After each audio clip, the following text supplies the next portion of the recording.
নমস্কাৰ সকলোকে মোৰ অন্য এটি ৰেচিপিৰ ভিডিঅ'লৈ সকলোকে স্বাগতম জনাইছোঁ আৰু আজি লৈ আহিছোঁ এটি আলু পৰঠাৰ ৰেচিপি।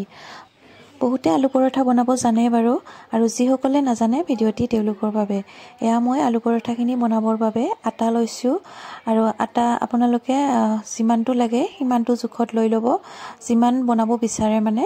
আৰু এতিয়া মই দিছোঁ ইয়াতে অকণমান নিমখখিনি দিয়াৰ পাছত আটাখিনি ভালদৰে অকণমান সানি ল'ম। তাৰ পাছত অলপকৈ পানী দি ডোটো বনাই ল'ম। এইখিনি ভালদৰে মঠি ল'ম। এয়া মই ডোটো বনাই ল'লোঁ আৰু অলপমান সময় মঠি এইখিনি এতিয়া মই প্ৰায় 15 পৰা 20 মিনিট সময় ঢাকন লগাই ৰাখি দিম। তেতিয়া ধুনীয়া কোমল হ'ব আৰু পৰঠাখিনি খাবলৈ ধুনীয়া হ'ব। আৰু এইখিনি সময়তে মই বাকীখিনি যোগাৰ কৰি ল'ম।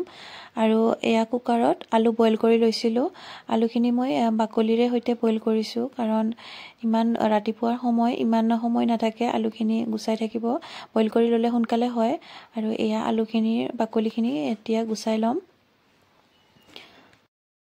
যিসকলে আলু পৰঠা বনাব নাজানে ভিডিঅ'টো ভালদৰে সম্পূৰ্ণকৈ চাব, তেতিয়াহে জানিব।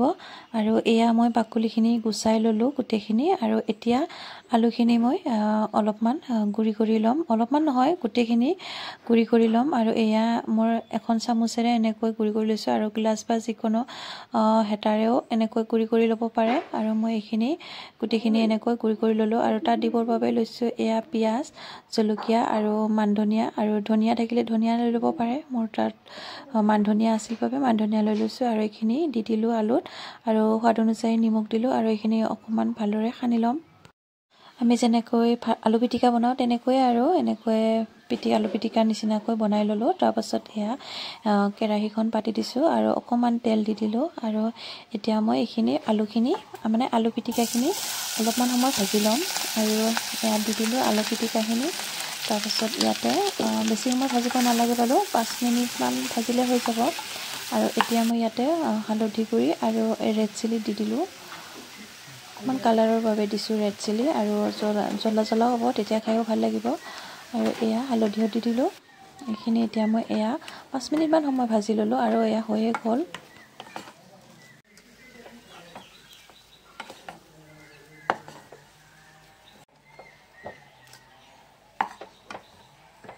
এতিয়া ভাজি লোৱা আলুখিনি এটা বাতিত উলিয়াই লৈছোঁ। আৰু যিখিনি আটা মুঠি থৈ দিছিলোঁ সেই আটাখিনি মই এনেকৈ হাতেৰে প্ৰেছ কৰি লৈছোঁ। আৰু এনেকৈ হাতেৰে নকৰি অলপমান বেলিও ল'ব পাৰে, অলপমান আলুখিনি মাজত দিব পৰাকৈ বেলিলে হৈ যাব। আৰু এতিয়া মই এয়া হাতেৰে এনেকৈ কৰি ল'লোঁ আৰু আলুখিনি মাজত দি দিলোঁ। আৰু এতিয়া আলুখিনি দি অলপমান এনেকৈ দি ল'ম, যাতে আলুখিনি বাহিৰ হৈ নাযায়। আৰু এয়া চাওক, এনেকৈ দি এতিয়া মই লাহে লাহে পৰঠাখন বেলি ল'ম। এয়া এনেকৈ লাহে লাহে বেলিব, যাতে ভিতৰত থকা আলুখিনি বাহিৰ হৈ নাযায়, নহ'লে লাগি ধৰিব। এয়া চাওক, এনেকৈ লাহে লাহে বেলি ল'লোঁ। আৰু বেছি পাতল কৰিব নালাগে, অকণমান ডাঠ হৈ থাকিলেহে আলুখিনি থাকিব মাজত। আৰু এয়া মই দি দিলোঁ টাৱাখনত।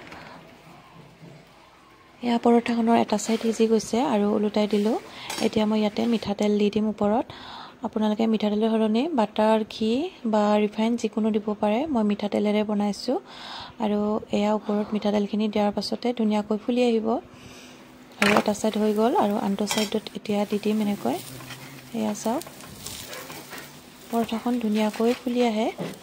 এয়া বেছি সময় নালাগে, মোৰ প্ৰথমখন হৈয়ে গ'ল। এয়া এখন পৰঠা হৈ গ'ল। এতিয়া মই আকৌ আন এখন বনাই দেখুৱাম। এয়া চাওক, ইমান ধুনীয়া হৈছে। আৰু এতিয়া নেক্সটখনো এইখন মই বেলি লৈছিলোঁ, অলপমান বেলি লৈ এনেকৈ মাজত আলুখিনি ভৰাই দিলোঁ। তাৰপাছত একেধৰণে বেলি ল'ম ভালদৰে। ৰাতিপুৱাৰ ব্ৰেকফাষ্টত ৰুটি বা পৰঠাই বনোৱা যায়, আৰু সদায় একেধৰণে খায়ো ভাল নালাগে। সেইবাবে অকণমান বেলেগ ধৰণে বনাই খাই টেষ্টটোও বেলেগ লাগে, আৰু খায়ো ভাল লাগে তেতিয়া। সেইবাবে ভাবিলোঁ আজি আলু পৰঠা বনাই খাওঁ আৰু ভিডিঅ'টো আপোনালোকৰ লগত শ্বেয়াৰ কৰোঁ, আৰু কোনোবাই নাজানিবও পাৰে সেইবাবে।